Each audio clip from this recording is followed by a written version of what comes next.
we got to start in the NBA and that huge trade that happened yesterday. Remember, trade deadline is tomorrow, but yesterday the Clippers made a move, trading 11-time All-Star James Harden to the Cavaliers for Darius Garland and a second-round pick.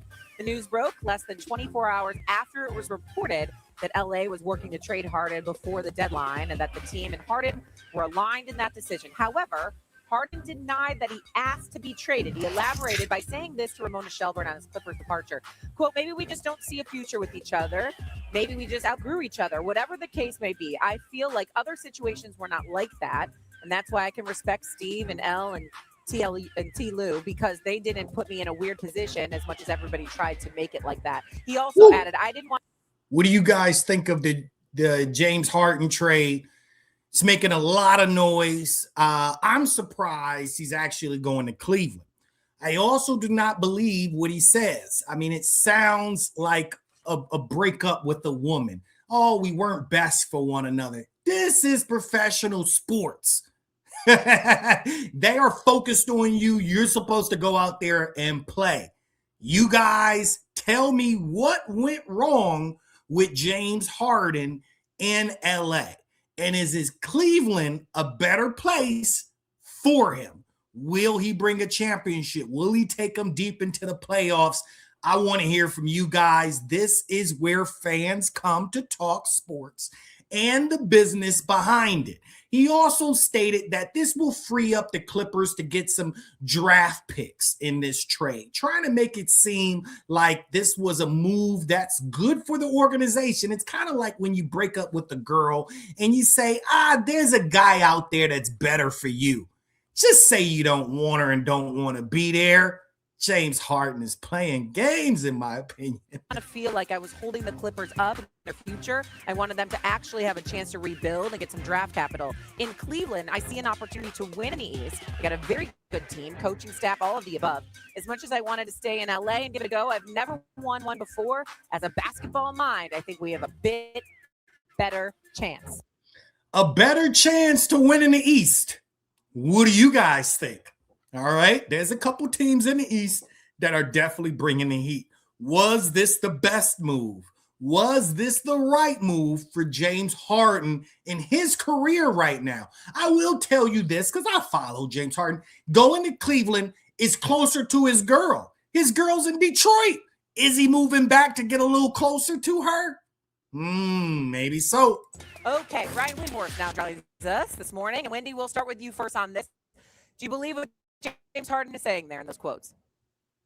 Not really. I think what we have here is he had a contract that is an unusual contract.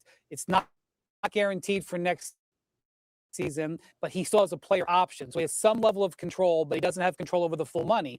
So as the Clippers played brilliantly over this last 6 weeks, he gained some leverage. And he's like, hey, let's formalize this and make sure that I'm going to be around. And the Clippers were not willing to commit to that. And so he took himself off the roster and basically shut down for 2 games, and then they traded him. It was an effective usage of leverage. It's a fascinating decision by the Cavs to try to go all in on this season, colored by the fact that they have their own contractual situation with Donovan Mitchell coming up this summer. But there's something else, guys, that I'm interested in, and I'm going to spend today trying to figure out. I don't know if this is James just justifying his actions here, which, look, he's trying to protect his money. Whatever he wants to do is fine. But he mentioned that he wanted the Clippers to be able to help the Clippers in their rebuild. Like I said, the Clippers just won 17 of 21 games. That is not a team that is rebuilding. But and I have never heard a player leave and say that he's helping the team by leaving. I'm not buying the story. Though it is a great move to control your money, all right? He's probably going to get a very healthy contract in Cleveland.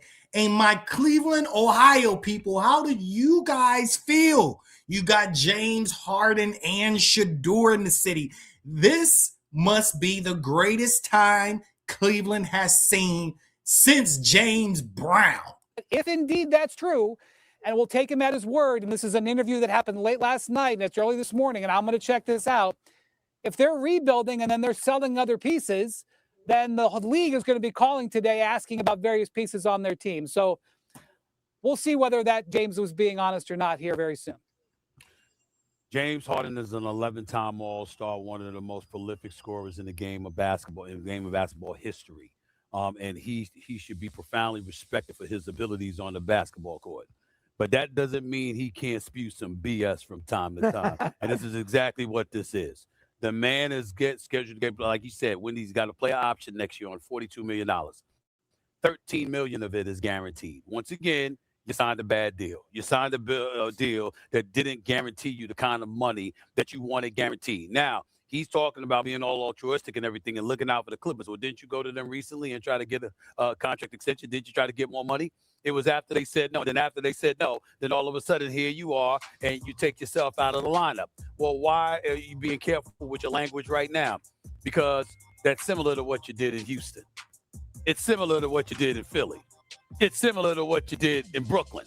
And you don't want to remind people of that stuff, which I don't blame him. I understand it.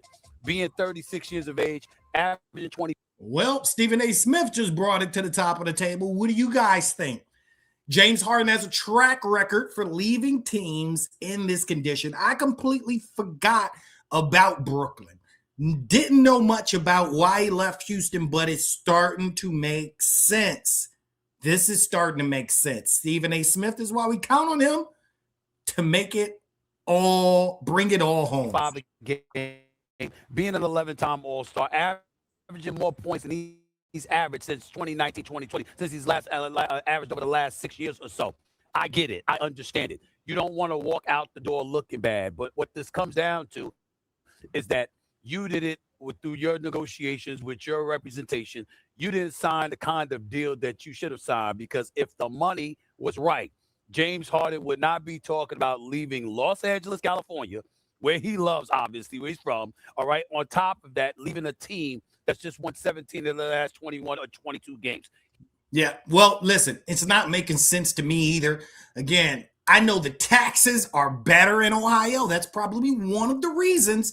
Taxes are extremely high in California. So think about that. Think about how much he'll be saving by going to Cleveland, and then he's just 4 hours away from his girlfriend. Those are my thoughts.